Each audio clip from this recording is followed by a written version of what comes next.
Hello and welcome along to this week's Liverpool.com podcast. I'm your host for this week, Matt Addison. James Martin is off today, so he's not with me, but I do have Liam Prendeville alongside me. It is, of course, the week that Liverpool play Manchester City. I know there's another game to get out of the way before that as well, of course. We won't forget that. We will, of course, be covering that across Liverpool.com. But I think the game that most people this week are going to be talking about is Liverpool-Manchester City at Anfield on Sunday. Obviously, we're going to have a chat about the title race as a whole, Liam, across the course of the next 20 minutes or so.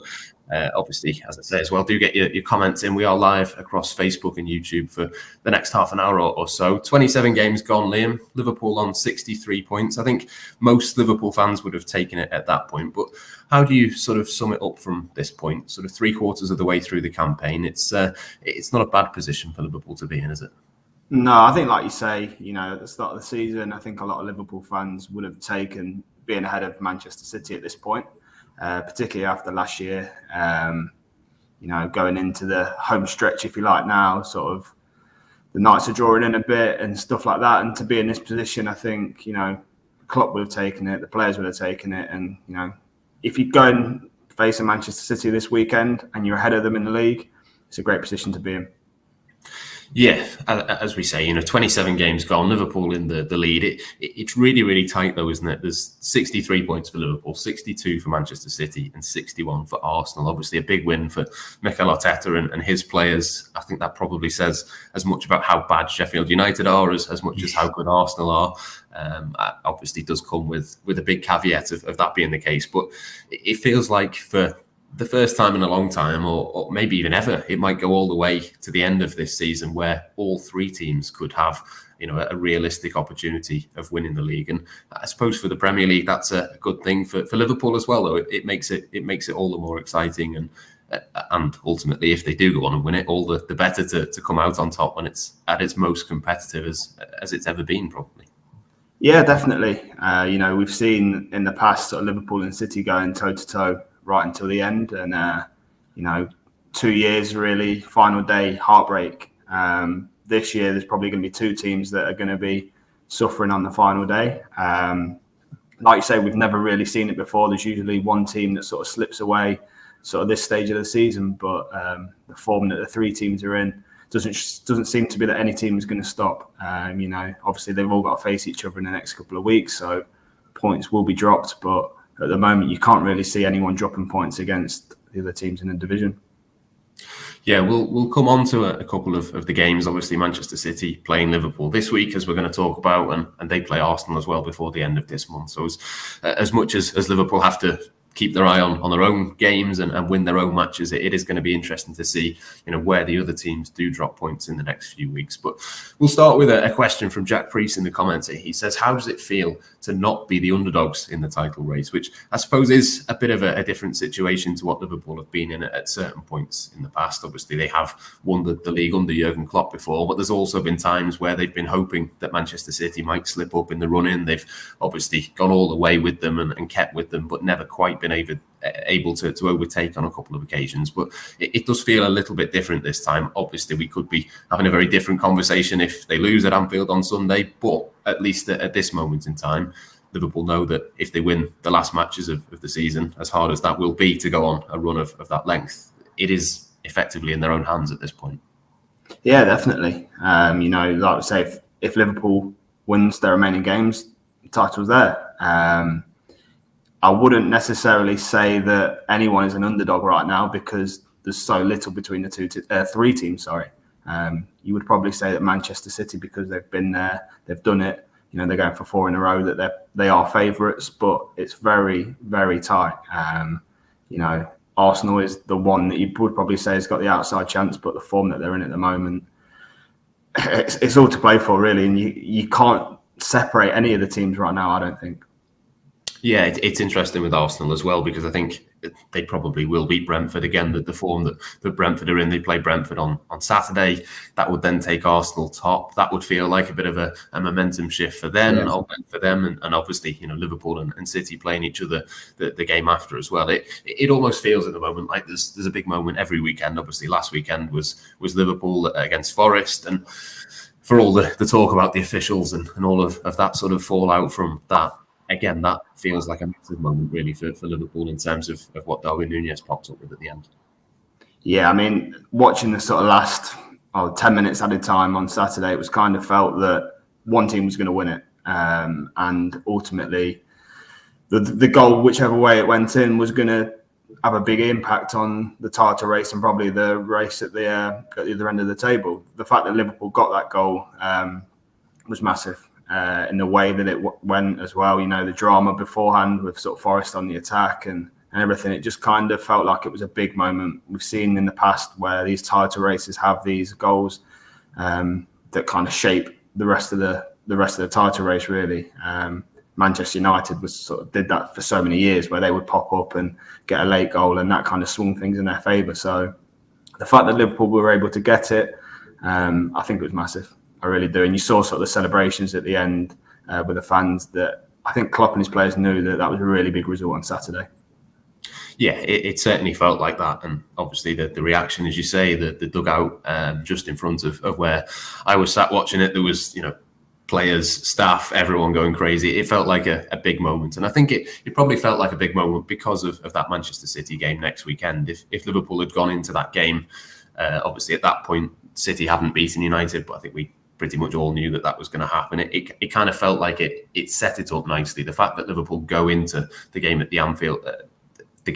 Anfield a point ahead, that kind of feels like a bit of a big statement as well. As we say, it's not always been the case in the past, but it feels like that City game is there now for the taking.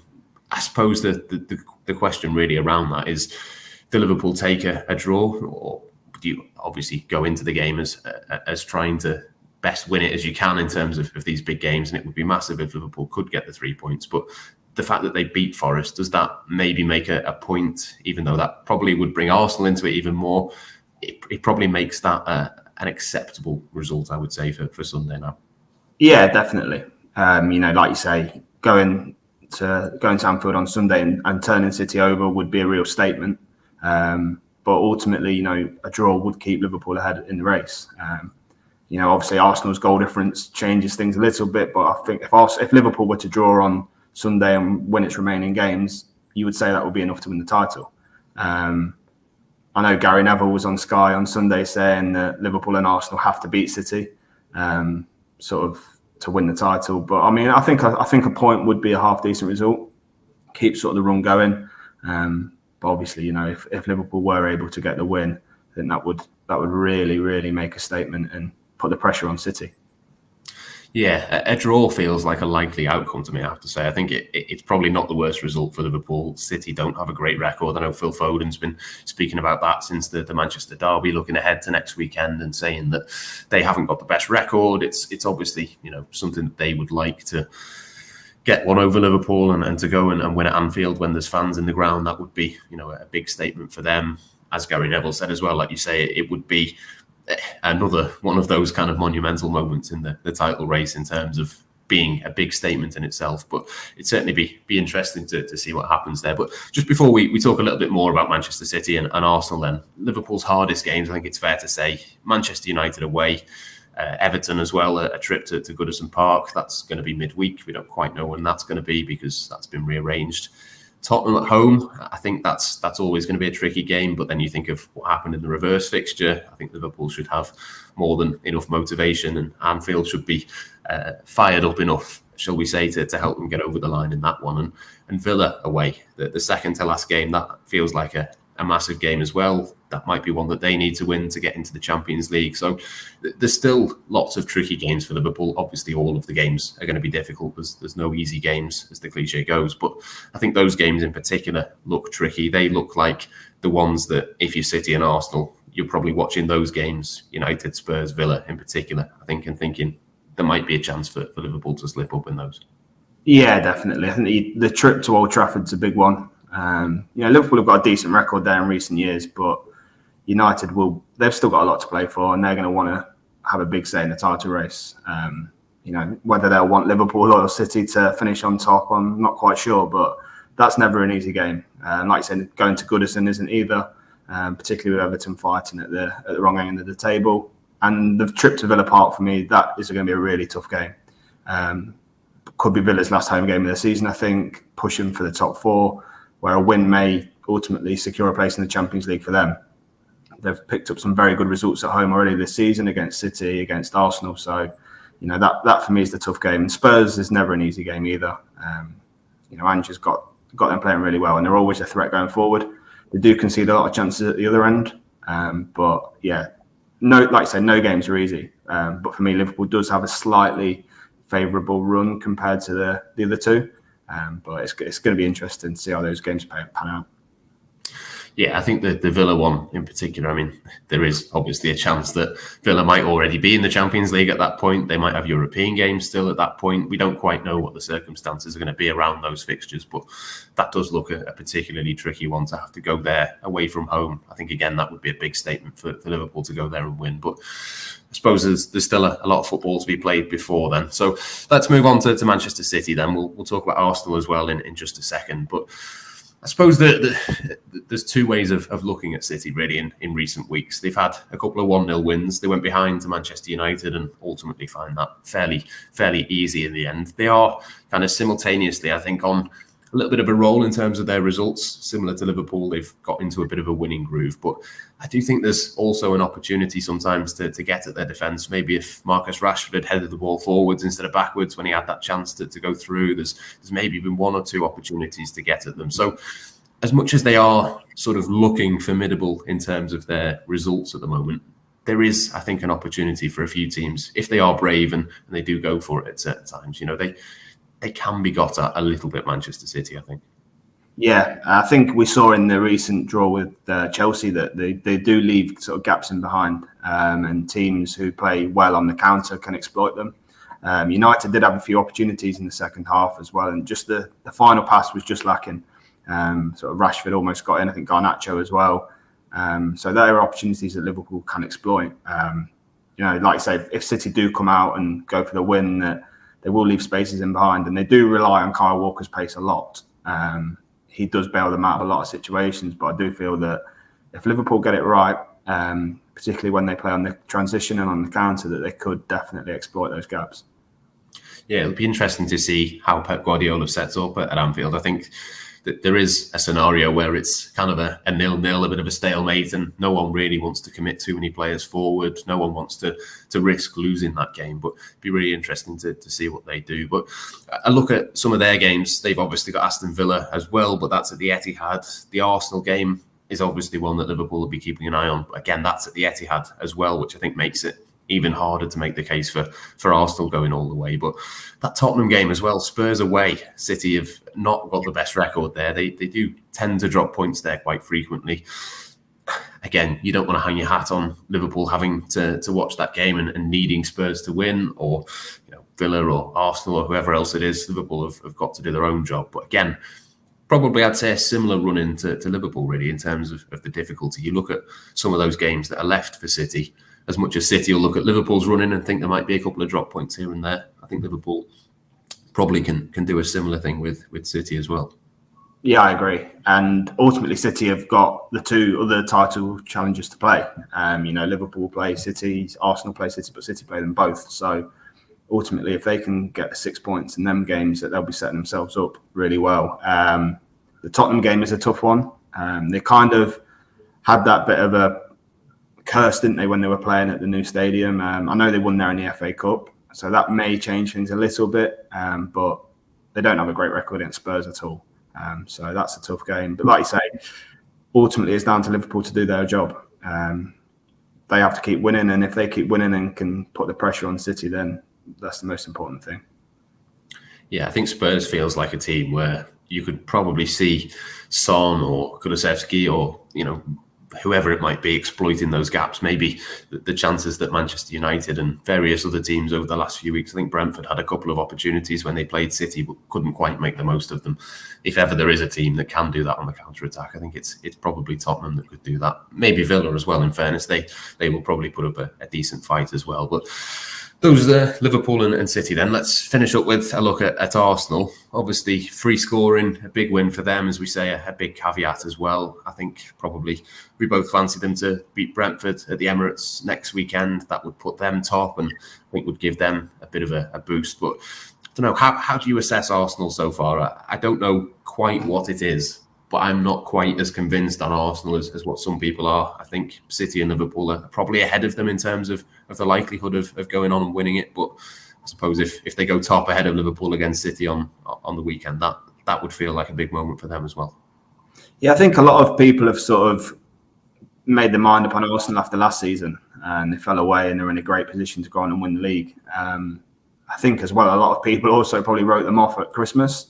They were sort of right in the mix, and then they had a couple of really bad results. Since the turn of the year, they've been excellent. Obviously, they beat Liverpool at the Emirates, and they just can't stop scoring. I know, like we say, they were playing against Sheffield United last night, and most teams have scored plenty of goals against them, but they do look in really good form. For me, I would probably say they're not quite as strong. I know they've got an excellent defensive record, but I still do think against the better teams that they can exploit them. I'm still not completely sure about the goalkeeper, but I think in certain positions, they've brought in Declan Rice, and I think he'll make a real big difference. And the way that they're scoring goals, any team that is scoring so many goals, they're going to be right in the mix. But I just think they might just fall short of the other two right now. I think it's probably fair to say as well, I mean, obviously Liverpool have had lots and lots of injuries. We know the strength of their squad, City squad as well. I think Arsenal have definitely improved in terms of that squad depth, but I think there's probably a little bit less in terms of quality, particularly in forward areas. I think I'm not sure that Bukayo Saka is going to be out for any period of time, but I think there was a little bit of an injury scare for him. Martinelli, I think, limped off yesterday as well. I think I'm right in saying if one of those two was to be out for a period, I think that would make a big difference for them. I don't know. I'm just not quite as convinced with them. When you think of how many injuries Liverpool, for example, have had to contend with, and they've managed to come through that, I think if Arsenal had even one or two key players missing, suddenly I think that the drop off there might be quite substantial. Yeah, I agree. I think Liverpool obviously were without and have been without Mo Salah for such a long period of time. Darwin Núñez was missing, and the entire midfield pretty much. And I think if you took out Declan Rice, Martin Odegaard, and Saka from the Arsenal team, they're a completely different prospect. And I'm not sure that they would have got the results that Liverpool have in that period of time. They have improved in some areas and they have got some options, but I do, like you said, I think once you take those first teamers, those key men out of that team, that they wouldn't still be in the position they are.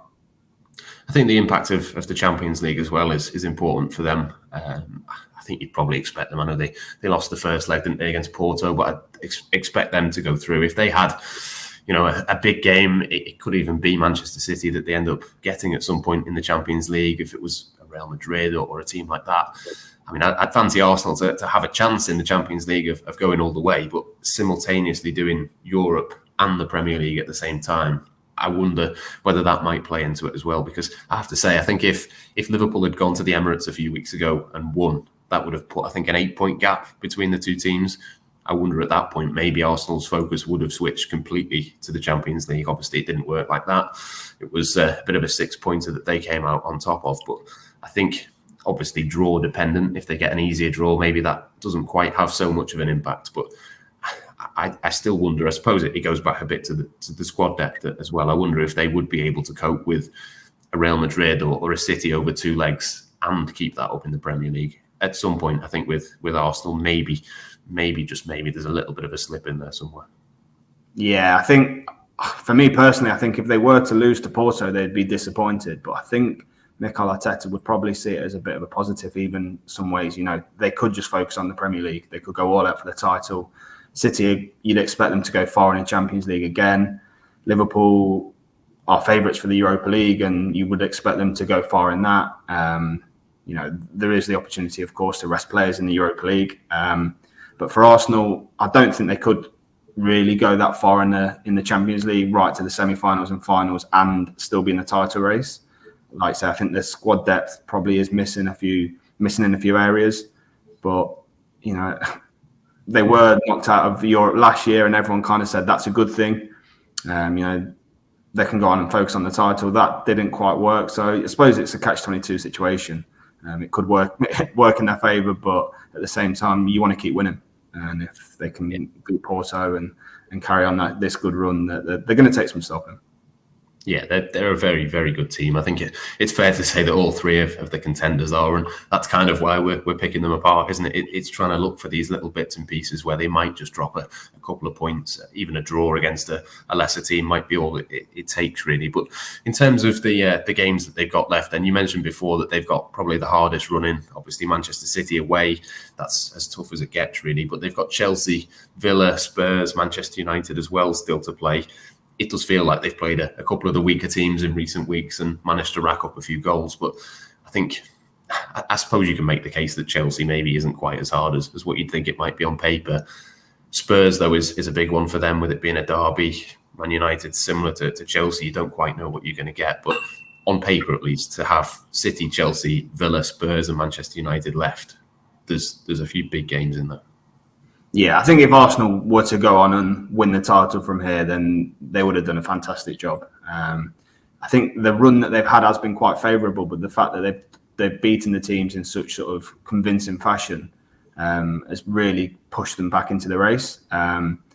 If they go to the Etihad and beat City, then that's going to throw the title race wide open. But after that, they do have some tough games, like you say, United and Chelsea. You don't know what you're going to get. Arsenal would probably fancy the chances against both of them. But no one knows. They could easily turn up there and beat them. And then the Tottenham game is massive.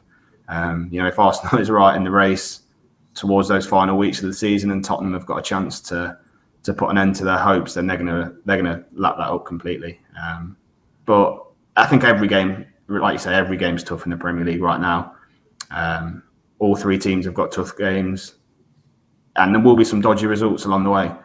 You think that they're going to beat the teams towards the bottom of the table. They might drop points to those in the European places, but we've seen in the past you can't take anything for granted at this stage of the season.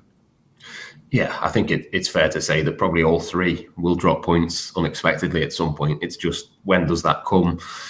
Even the timing of the fixtures when we get into April and May can have a big impact in terms of what happens. But just to finish off then, I had a look at the Opta supercomputer to see what they were saying in terms of from this position onwards. So these were worked out after the Manchester derby. So City had won, obviously Liverpool had won. Arsenal hadn't at that point, but I think it was safe to assume that they were going to against Sheffield United. So according to Opta, 51% chance of City going on and winning the league, 35% for Liverpool and 13% for Arsenal. I think that probably is broadly right for me. I'd maybe have Liverpool a little bit higher up, considering that they've got City at home rather than away. But what do you reckon? Is that broadly about how you see it at this moment? Yeah, I think so. I think I would maybe say Liverpool slightly more, but I would say that City have got the edge at the moment. We've seen that they've done it so many times in the past that this is the time when they sort of kick into gear. I do think that sort of projection will change massively, dependent on Sunday's result. If Liverpool were to beat City, for me, that makes Liverpool favourites. There would obviously still be a long way to go, but I think that would really flip it on its head. And Arsenal having a slightly higher chance as well. I don't think it's quite as City are massive favourites right now. I think there's very little between the three teams.